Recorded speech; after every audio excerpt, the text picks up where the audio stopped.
property of sound waves. So now this is where it gets more interesting. So if we're talking about a periodic wave or a longitudinal wave that repeats itself, we talked about the wavelength, right? The length of distance it takes for it to get to the same point in the cycle. And how does that relate to frequency? Well, the speed and the wavelength tell us what the frequency is, and this is the formula for it. It's the speed of sound divided by the wavelength. Just to give you an example of what frequency is, so let's think about like the low end of a kick drum or a bass guitar, what you'd consider low end. It's usually between 40 and 60 hertz. Hertz meaning cycles per second. A voice, probably more noticeable between 800 to 4,000 hertz. A cymbal, somewhere in the neighborhood of 8 to 12,000. You know, the sparkly part of a cymbal. The typical human being can hear from 20 hertz all the way up to 20,000 hertz. That's if you have good hearing. As you age, you start losing your high frequency, or if you listen to loud music a lot, you start losing that capability. Okay, so what is a frequency wavelength of 6 inches? We're trying to figure out what the frequency is for a half a foot. So 6 inches is about this long. At speed of 1,130 feet per second, ends up being about 2,200, give or take, cycles, right? So it's 2.2 kilohertz. And we talked about that's probably like the mid-range of a human voice. It's actually kind of a harsh frequency in singers' voices. What is the low E string on a bass guitar? 40 hertz. What's the length of the cycle? If you go through my little calculation here, you'll see that it's about 28 feet long. So think about it. What we're talking about is an air disturbance where it actually repeats itself. One wavelength at 40 hertz is the length of this room. That's a lot of air to move. So if I was to create a disturbance that made one cycle be 6 inches, it would take a lot less energy than if I had to create a disturbance that took the length of the room, because there's lots more air to move. So obviously it's going to take more energy to create that. That's a really important thing. Let me illustrate a way that you can remember this. So after class, you're standing outside a club, and there's a band playing in the club, right? And you're standing outside. What are you hearing? You're hearing coming out of the club, right? Why is it you only hear that and not the high frequencies? Because there's more energy in the low frequencies and enough energy to make it through the walls so that you actually hear it outside. The minute you open the door, you start hearing the high frequency crashing of cymbals, right? The high frequency doesn't have enough energy to make it through the barrier of the wall, where the low frequency has a lot of energy so it can make it through the barrier. So that's sort of a way to remember in your head that low frequencies have a lot of energy, high frequencies have less energy. Low frequencies have a long wavelength and moves a lot of air to create one cycle, and high frequencies are much smaller.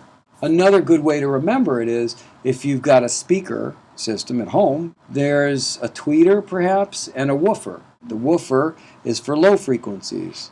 It's bigger. The tweeter is much smaller. Tweeter's for high frequencies. So high frequencies doesn't take a lot of energy to move a little bit of air.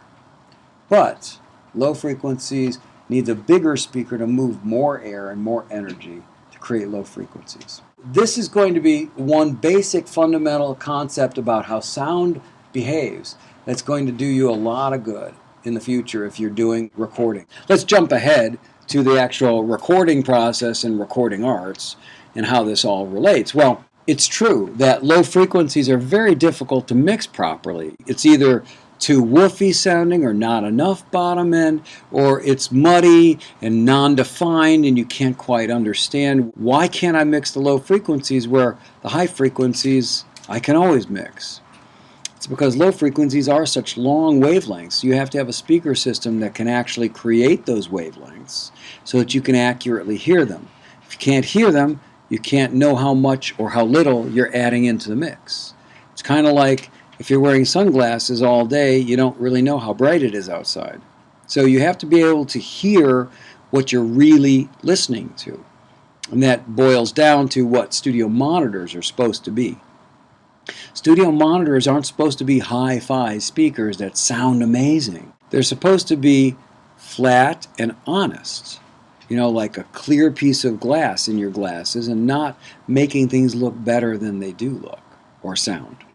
So, but that's the whole thing, is that it's really important to understand that if you can't hear it properly and in balance, you can't mix it properly. You can guess. But then when you go to another speaker system, it's going to sound different. Go to another speaker system, you play it on your computer, play it on your iPod, whatever, it's all going to sound different in different places based upon how well that system recreates what you mixed. So the object of mixing isn't necessarily making it perfect, but it's the object of really mixing for commercial exploitation is making it sound the best it can sound on all systems. So not just the best on the best hi-fi, but you want it to sound the best that it can on your computer speakers, your headphones, and a great hi-fi. You have a hard target to hit sometimes. That's why it's so difficult too. So let's keep proceeding. So really important is that low frequencies carry more energy than high frequencies. Low frequencies are really long compared to high frequencies. So 2.2 kilohertz is about 6 inches, where 20 kilohertz is going to be like a tenth of that. It's really small. We can still hear that, and we can hear 40 hertz, which is a wavelength the size of the room. So low frequencies would be a timpani, a cello, or a low end of a piano. That's low frequencies. Even though it has high frequencies in it, it's primarily low frequencies, where high frequencies would be things like shakers, tambourines, cymbals, high notes on a piano, piccolos. In an orchestra, tuba, low end. Bass singers, low frequencies. Sopranos, higher frequencies. Property of sound waves. So now let's say we're dealing with more than one sound wave, because in general, I'm talking really simplistic when we're talking about one frequency, right? But let's say we're talking about two waves, and the relationship between the two waves in time is called the phase. So you have to have one frequency as a reference, and how that other one relates is the phase. And here's an example of that. In phase creates constructive interference so that the wave becomes twice the amplitude of either one of them. And 180 degrees out of phase becomes destructive interference, where you actually destroy the wave. Now this is also important. This is an important concept of phase relationship of one sound to the next. Let me give you an example, more practical example, so that we're not just talking theoretical. Oh, that's a nice wave. Let's talk about, here is a great example. Let's say I'm speaking to you. You're hearing the sound as it hits your ear, right? And you're close to me. Back of the room, they're further away. They're hearing the sound when it hits their ears. But we know sound takes time to travel because it has a speed. So it takes time to travel, just like a car, right? So I'm speaking, you're hearing me before they are. But let's say that they were far enough away and I was emitting one frequency, and they were out of phase with what you were hearing. By the time it got to them, it was halfway through the cycle, right? So they're actually hearing me a little differently. But let's say you're not human beings, let's say you're microphones instead. And then we take them and we record them and add them together in our recording. If we're 180 degrees out of phase, we're going to destroy that frequency. So effects of phasing. Two sine waves with the same frequency at different amplitudes and phase result in a sine wave with the same frequency but a new amplitude and phase. This is what we do all day long when we've got multiple microphones recording things. Not just one vocal mic for a vocalist, but multiple microphones. Say we're recording a drum kit and we've got 8 different microphones. And they're all different distances from different drums. And they're all receiving sound from all the drums. That means that they're all out of phase with each other. So the difference between a good drum sound and a bad drum sound, on a more practical level, is how you deal with the phasing issues between the microphones. Am I motivating people to understand why it's important? So it really does matter that sound takes time to travel. So every time you put a microphone up and a second microphone, if they're not in the identically same spot, you're going to get some phasing.